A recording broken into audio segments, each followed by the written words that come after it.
Welcome to Chaps and Dames. I'm Carla and I will be your hostess with the mostest today. Today we are going to talk about how God prophetically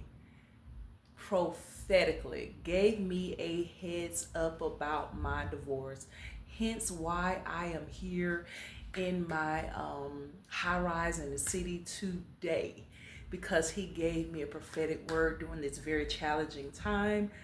Let me first of all start off by giving you all a history of me and the Lord and hearing from the Lord. I have been hearing from God since I was a little bitty itty. Before my feet could even touch the ground as a little girl. I really did not have anybody in my family besides my grandmother who lived in the country. We were in the city and she lived far away, so I really didn't have anyone to kind of like school me or nurture me in the prophetic. And I have came across through the course of my life people who have kind of pushed me a certain way, but mostly primarily I have been hearing from God since I was really small. um, but I will say that during this particular time in my life, this was the most that I had heard continually, in a way that He was directing me step by step. I hear from God often because I'm a dreamer, and I get impressions from the Lord that something's going to happen, or that, something about the future, and I give the prophetic words to others and stuff like that. But this particular phase of my life, God directed me step by step, and I'll tell you about that in just one second. But I just wanted to give you guys a heads up about that. I have created for you a ebook on how, guys, I'm divorced, I'm single, and I created this ebook during the season of being single, how to hear from God more. If you are struggling in the area, there's so many ways that you can hear from God. God is speaking to you all the time. The question is, are you listening, and are you open to hear?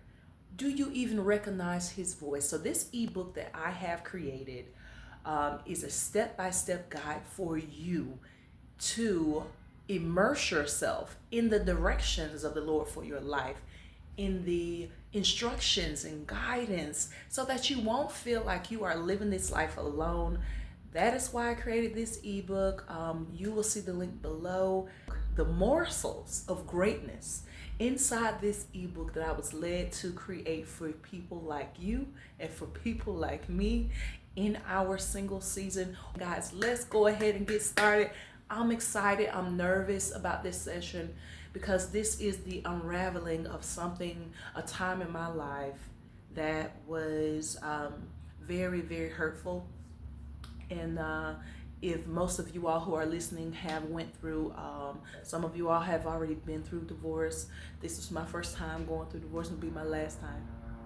And so it was a very challenging time for me. So yeah, I'm a little nervous about this one. Usually, I'm okay, but today I'm a little nervous about this. But let's go ahead anyway and get started. So I want to first go ahead and give you guys a history of the marriage. I want to start off by talking about that. I got married in my early 20s. I want to say I was 2021ish, and my ex-spouse was very young himself. Actually, he is younger than me, so he got married at a very young age. Both of us did.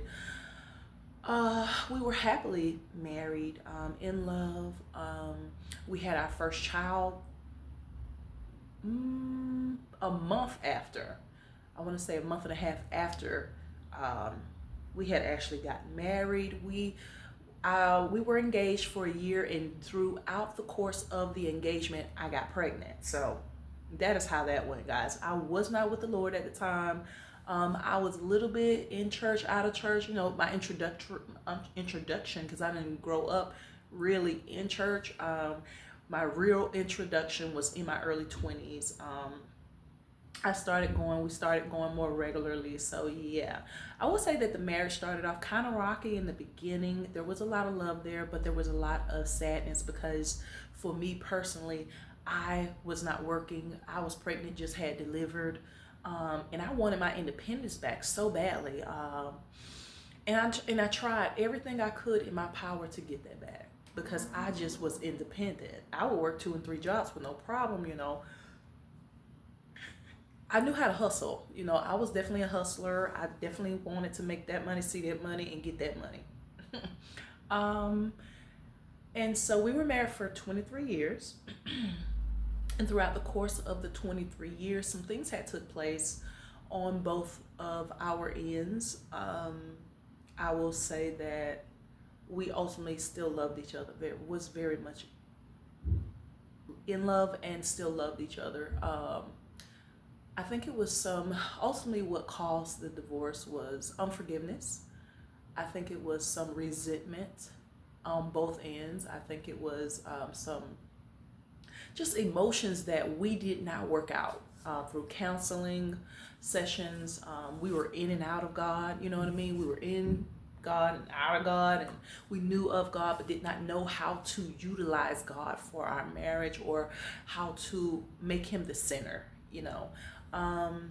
There were a lot of people, a lot of chitter chatter people in the ear, I think, of my ex, family, friends, co-workers. I myself was kind of more secluded because I was at home mom for many years after I had tried so long to keep working. And sometimes I work, you know, in and out the marriage and so forth, of little odds and ends type jobs. I think a lot of people, a lot of impressions were made to him, and he began to view me like they viewed me, not how he originally knew me and who he knew me to be. So I just think it was just on my end, it was a lot of growing up I had to do. Being so young in my early 20s, 2021, I was 19 when we met. There was just a lot of growing on both of us. And I feel like that is really where the downfall was, is that both of us had so much growing to do. My ex was a great worker. He was very diligent, very great with his hands, very smart guy. You know, he had to figure things out. But I think for the both of us, when it came to marriage, because I don't think I had ever seen a successful one, and I don't think he has ever seen a successful one, but he did have an idea because both of his parents, they were together. But happily, I want to say that happily, thriving, togetherness, peaceful love, you know, all the things that we will all hope to have in a marriage. I don't think either one of us fully saw that. And so that made it very difficult. And so so let me go ahead and get started. Let me see where I want to start you off with.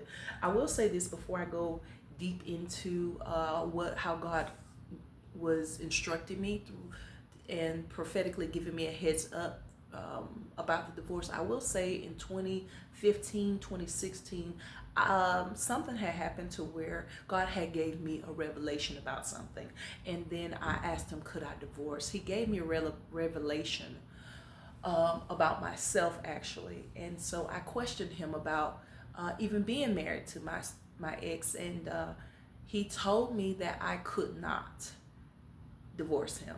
I did ask permission. This was in 2015, 2016, around that time. And I cried like a baby because I no longer wanted to be in the marriage. And again, it wasn't any outside things that had happened at this time. It was just a revelation God had made to me about the marriage. And I was not happy with it. And so, yes, he told me that I could not divorce him. And I cried because I had a choice to do it or not do it. And guys, let me tell you one thing, if you do not know. I'm not perfect. I'm far from it, beyond. You understand? But one thing I learned by that time is that when God tells you no about something, don't do it. If God is telling you don't leave your job, don't do it. If God is telling you not to quit school, college, don't do it. If God is telling you not to quit a relationship, don't do it. Because I'm going to tell you why. The amount of suffering that you will go through if you do it, is beyond imagination. I tell people all the time, God, listen, there should be a hint of fear because God customizes punishments and consequences for those that are disobedient. It's customized just for you. So your friend might think, you might say such that it might not even bother her, but it bothers you. And that's why I say, I didn't want that type of heat. And so I chose to stay put, which I suffered tremendously from that.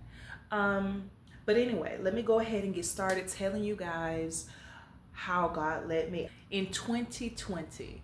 So in 2018, I became an educator, which was one of my lifelong dreams. The first school was hell. I wound up going to the second school, and it was so much better. But God pulled me off of my job as an educator in 2020, right when COVID hit. Guys, I have a video about what happened, how God pulled me off my job, and why is most importantly, why he pulled me off my job is crazy, guys. Go ahead and look at that video when you catch a chance. So yeah, in 2020, I was pulled off my job. We went from being in person to going virtual. Remember, all of the kids were doing virtual. So yeah, I was teaching online. And so I have a video about that. So prior to me actually being pulled off of my job as an educator, 2017-ish, 2018-ish, God kept pushing me to be a life coach. I had been asking God for such a long time, God, what is my talent? I can't sing, I can't dance, I can't do such and such. What am I here for? My purpose? What do you want me to do? And he confirmed 3 times for me life coaching was it. I did not want it. That's a whole nother story. I was asking him what my purpose was. I didn't want it. What is so special about life coaching, God? All I'm doing is talking. And basically he revealed to me later on, I'm a teacher, of course, but also my mouthpiece is very, very going to be very prominent in my destiny. So yeah, I didn't catch it at the time. I catch it now. I've caught it now, so I get it. But anyway, he pushed me for the life coaching certification. That by itself is a whole I need to do a video about that. Oh my God, how he did it, the miracle of how I got it and didn't have to spend a lot of money was awesome. I'm gonna have to do that one. So after he had pulled me off my job, I was like, okay, what do you want me to do? What do you want me to do during this time? And he started giving me an impression that I need to do my job, like as far as the life coaching, I need to start utilizing the life coaching certification more. I'm not talking about, guys, 20 minutes. I had a whole office at the time anyway, so it was kind of perfect. I'm not talking about 20 minutes working on my life coaching. God was pushing for me to do 5 to 8 hours a day. He wanted me to work it as though I was working my regular 9 to 5. At this time, it took me, I really kind of resisted his instructions to a certain degree to get in there. There was so much in my life at the time going on. Guys, we have 4 children together. I was very much involved in my children's lives. I was taking them places. We were doing things, talking, spending time. I was trying to, grow them up. Just be there for them, support them as best as I could at the time. And then he was asking me to do this 5 to 8 hour shift in my office working on life coaching. And guys, I'm not gonna lie, I had a lot of struggles with it because I had fear. God had to work me through that fear. He had worked me through doubt. I grew up in an environment where it was not a nourishing one it wasn't a positive one when it comes to, you could do it, you could do anything you want to, and support. I didn't have that at all. At all. And neither did I see anyone in my family that did really, really well career-wise. I didn't see that either. So I had a lot of fears, a lot of doubt. I grew up in that negative kind of environment, and so I feared. I feared. I did things that were safe. I live a life of doing things that were safe for me inside my little box. And so when God was calling me to do this, first of all, I was like, how this gonna work? I couldn't see it. Um, I didn't really know much about life coaching. What does it entail? Even though I went to, when I say I got my certification, guys, it was a 1 day certification. And that's why I say I have to do a video about that, and how much I paid for that as well. Because back then it was like $30,000, such and such thousands of dollars to get your certification. And so God walked me to a person that did it on the low. And so, yeah, I didn't really know about it. I knew of what I learned in the 1 day certification, but that was not enough to carry me to just be top tier, So it was just like, I was concerned at this time. He had pulled me off my job and told me I couldn't go back. I couldn't work at this time. And then so I didn't know how I was going to earn. I was like, this was so new. And I was so worried and so concerned. I didn't have any support at the house. There was nobody believing, nobody saying you could do it, I got you. It was still the same. I've never received that support from anyone. To this day, I'm 47 and I've never really received that support, the level of support that I needed. At this time, I'm kind of standing on my own, but the support that I needed when I could not, I've never gotten that my entire life. So this was a very, very difficult time for me. I struggled with fear. I want to say a year after I was pulled off my job, I had been listening to a well-known preacher that God actually was using to speak into my life at this time. And God kept pushing me. He gave me sermon after sermon. God was giving me hints, impressions. He was giving me all kinds of things during this time to just go with this business. And I was like, okay, I was doing it. You know how you do something and then you stop? You do something's come up and you stop. God wanted me to be steadfast, and that I was not. And so in 2021, one of the sermons that I heard included this man. It was a man, and he said, climb before it's too late.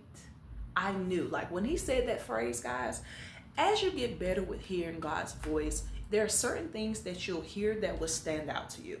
It's going to stand out like paper, like a red ink type manuscript that jumps off a page. It's going to be so loud to your spirit, you will know it's God.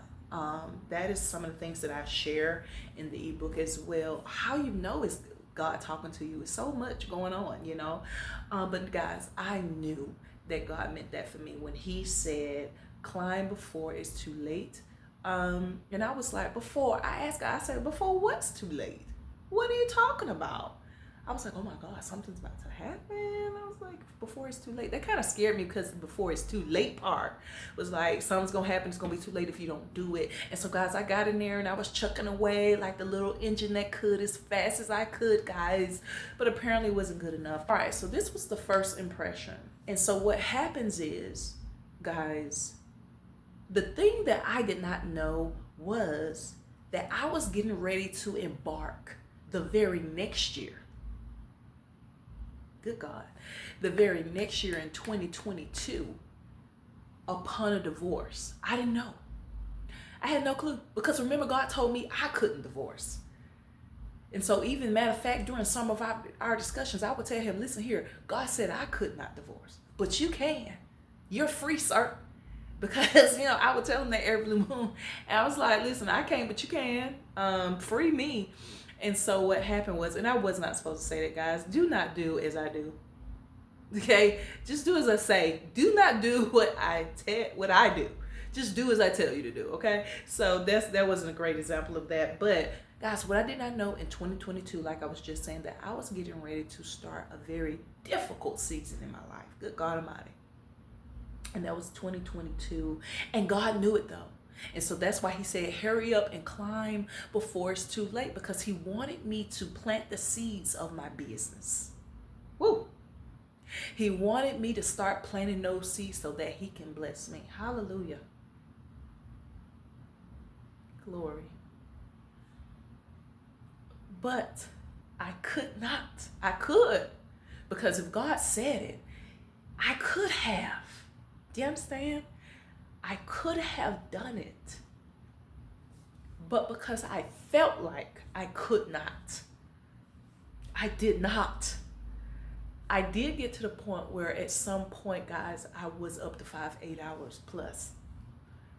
But by then it was too late. I didn't know it. It was too late. The seeds I had not planted, the seeds of obedience that God had asked me to do prior. He gave me a 2-year heads up starting in 2020 when he first pulled me off my job, guys. And in 2022, I still had not planted enough seeds, still had not sat down and made enough time to do what he had asked me to do in that season. He gave me 2 years. If there is something that God is asking you to do, there's a reason why he's asking you to do it. This connects with trust. If God said do it, it's a reason why, whether we know it or not, do it. Think about what God has said did for us to do. I'm working on this, guys. Work on this. I'm still working on this. I'm doing better than what I was before. I've learned a huge lesson from that. That's first impression. The second impression is in January. This is second impression. God, I was sitting down with God. By this time, me and God was like this. It didn't even matter. Let me tell you, when you get like this with God, it does not matter what you're going through. When you're sitting down, spending ample time with him, when you're sitting down reading and learning about him, when you're sitting down being with God, it gets to the point, it does not matter about what's going on, what's shifting, what's not working, what you did, when you did it. It doesn't matter. Because when you sit down with the Lord, God is building you up so much that the joy of the Lord is your strength. And that is exactly what I was going through. Although my marriage was not where I wanted it to be, I was so built up in the spirit, guys. I was so happy at this time and such at a peace that I cannot even describe, that I did not really, nothing really, everything just kind of fell off my shoulders, if that makes sense. And so I had been spending ample time with God. In January 2022, I was sitting down with him and he started speaking to me about, while I was in his word, of course, because being in his word is the number one way that you will hear from the Lord. At this time, he started speaking to me about scouting out the land. And my response was like, what? I was like, I know I just didn't hear, okay, scouted the land, okay. And he nudged me, like, and before he did it again twice. He prompted me, and I was like, okay, I got you. First time I was like, maybe it's just, no, I didn't even think, I knew it was God. Because by this time, guys, I know when God speaks to me, I know what he's talking about. It's no confusion. A lot of times it's no confusion. Once you hear from God, once you get used to my sheep shall hear my voice. You get used to it. You know his voice. He can speak one time and you got it. I knew he was telling me to go scout out the land, and I knew what he was talking about because, guys, for multiple years, I've always wanted to live downtown. I wanted to come to the city, and I always talked to God about it. I talked to my friends about it. I talked to my family about it, guys. Did not know how I was going to get here. But God was saying, okay, January 2022, go scout out the land. I was like, for what, God? You have taken me off my job. I don't have any money. I don't have any money. Like, I got little income coming in, but it's bare minimum. All my retirement from my school educating was gone. So why am I going to scout the land again? The second time he nudged me, I was like, okay, I got you. I just stopped asking questions, just went. And so my daughters and I have 3 daughters. We came, well, 2 of them came. One of them was in school. And we came downtown. We had a great day. We looked for apartments. We went to eat. We walked around. I remember this day specifically because I had got booted and I didn't have to pay because I was like, I'm not paying because here's my evidence. Anyway, I didn't have to pay, so I was glad about that. He had to take that boot up off my car. So that's why I remember the day specifically. Guys, I actually have a video already um, on how God supernaturally led me to this high rise, guys. And I mean, got me approved. I'm not supposed to be here. Technically, paperwork wise, I'm not supposed to be here. I have a video about that, guys. Notate that. That's also a good one. Very real, raw, and encouraging. So what happens is I got really excited after I had came down here, started looking at apartments. I was like, I'm about to move to the city, y'all. I started telling everybody. I told my wonderful niece at this time, and I remember her asking me, she was like, but how? I was like, I don't know. I just know it's gonna happen. I told her, because she had lived in the city. I was like, girl, I'm finna come with you. And she was like, I said, I'm finally finna come to the city with you. And she was like, how, auntie? I was like, I don't know. I don't know. And I didn't. He hadn't told me. And so what happens is, by this time my finances started to dry up. My car had been, okay, by this time my finances were drying up. My resources were no longer coming in. God shut it down. And at this time, I was still listening to this preacher. And one of the things that he had said during this time that I was listening to him is that one of the things that he said during this time that I was listening to him was that you are getting ready to go into a meeting. And when you go into this meeting, I need you to shut your mouth. And I was like, oh my goodness, I'm finna go into a meeting. Guys, remember at this time, I really was really chugging it really good with the business by this time, 2 years later. I was doing so well. I was in there maxing it out. God was even telling me to slow down because you have to have balance. I was doing so good in the arena of business, guys. And so I was doing good with the business. God had said, you're finna go in a meeting to shut your mouth. Now, guys, this is fast forward June 2022. This is fast forward June 2022. We had just came from Miami. We had just had a great time, 4 days and 5 days, however many days, and it's high rise, beautiful views, body of water, overlooking the city, guys. If I could have that here, I would. We had just came from this wonderful vacation. I had footage of the vacation where I was dancing, guys. I was having the best time of my life in Miami.